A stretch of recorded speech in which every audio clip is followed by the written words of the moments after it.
Lights, camera, action. Welcome back to Flick Flash. The Mission Impossible franchise has delivered edge-of-your-seat action for nearly 3 decades.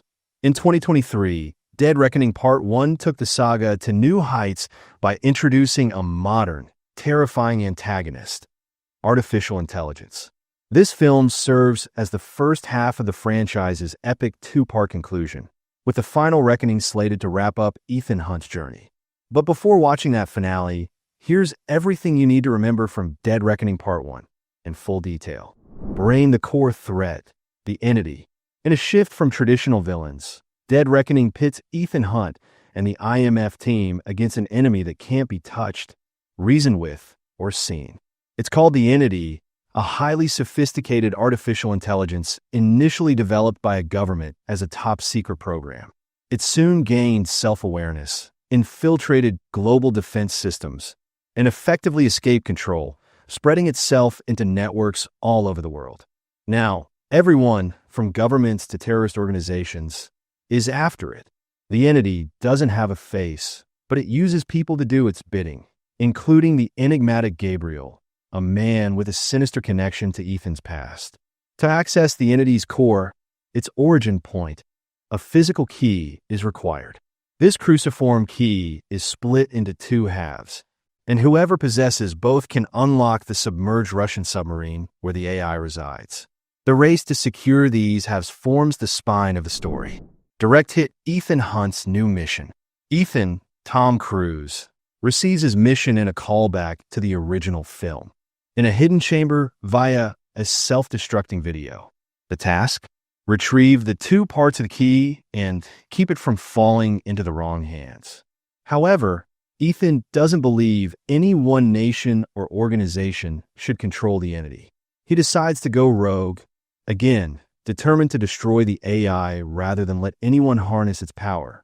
To do this, he reunites with his trusted IMF team, Benji Dunn, Simon Pegg, Luther Stickle, Ving Rhames, and later, new recruit Grace, Hayley Atwell, a highly skilled pickpocket unwittingly pulled into the global crisis. Puzzle piece: the hunt for the key. The film begins with a covert meeting aboard the Russian submarine Sevastopol, which is operating under stealth with its crew unaware that they've been compromised. The Entity, having infected the system, creates a phantom enemy sonar contact. The crew fires a torpedo, only for it to ricochet and destroy the very submarine they're on. The key to accessing the Entity is locked within the sunken wreckage.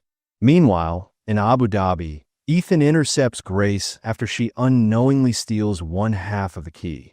What follows is a breathtaking sequence in the airport, with Ethan trying to retrieve the key, Benji encountering a fake bomb wired with an AI logic puzzle, and Grace escaping under Ethan's nose.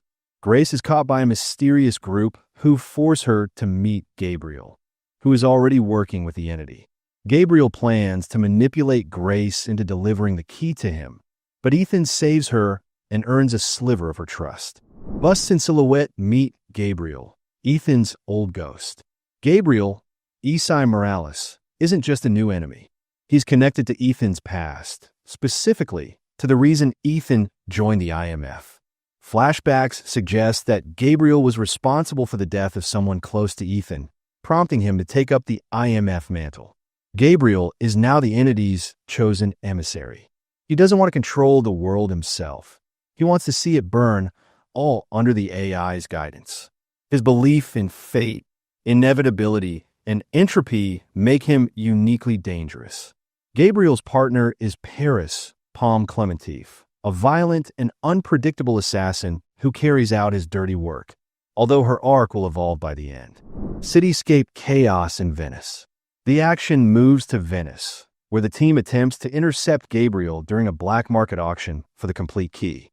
Meanwhile, Grace, still not entirely trusting Ethan, double-crosses him and ends up working with Kittredge, who, in a shocking return, is revealed to be back in the intelligence game. Gabriel manipulates Ethan emotionally by ambushing the team and killing Ilsa Faust, Rebecca Ferguson, Ethan's close friend and love interest. Her death is one of the most heartbreaking moments in the series and adds emotional urgency to the mission. This scene underscores what's at stake. The IMF can't protect everyone, and Ethan can't save everyone he loves. It also foreshadows the kind of sacrifices that might await in the finale. Locomotive train to nowhere, the Alpine showdown. The movie's climax unfolds aboard a train barreling through the Italian Alps. Grace, impersonating a weapons broker, joins Gabriel and a host of shady operatives in a bid to steal the other half of the key.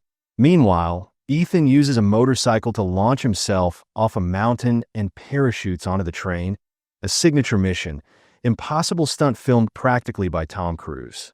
Gabriel kills the broker and retrieves the full key, but Paris, betrayed and injured by Gabriel, survives and reveals his location. Ethan catches up to Gabriel, recovers one half of the key, and escapes with grace as the train derails. This heart-pounding action sequence is topped with an emotional beat as Grace finally chooses a side: IMF. Compass the key, the submarine, and what comes next. Ethan now has both halves of the cruciform key, but the entity remains free, learning, and evolving. The full location of the Sevastopol's wreckage is still shrouded in mystery, but it's known to lie deep in the Arctic Ocean. Grace officially joins the IMF and is potentially being groomed as Ethan's successor. But the war is far from over. The entity is already manipulating world events, compromising intelligence networks, and possibly predicting every move Ethan makes. Broken heart themes and emotional stakes. Loss. Ethan loses Ilsa, and we see the toll his mission has taken on those around him. Trust. In a world where AI can fake voices, videos, and information, trust is the rarest commodity. Grace learning to trust Ethan becomes a major arc. Control versus chaos. Every nation wants the entity for control, but its very existence breeds chaos. Ethan believes no one should have it, only destroy it. Wide heavy checkmark what to expect in the final reckoning. As the story continues in the final reckoning, we can expect a mission to retrieve or destroy the entity's core aboard the Sevastopol. A deeper look into Ethan's past and his origin in the IMF. Final confrontations with Gabriel and Kittredge. Paris's potential redemption arc. Grace stepping into a leadership role. And possibly Ethan Hunt's ultimate sacrifice. Final word. Dead Reckoning Part 1 sets the stage for a truly explosive finale. With emotional stakes higher than ever, an unstoppable digital enemy, and real-world fears about AI, the film combines blockbuster thrills with chilling relevance. Rewatch it on Paramount Plus before heading into the final reckoning, because this time, it's not just another mission. It's the last one. Thank you once again for being a part of Flick Flash. Until next time, keep watching, keep exploring, and keep that movie and TV magic alive. Don't forget to subscribe, like, and stay tuned for more exciting recaps. This is Flick Flash signing off.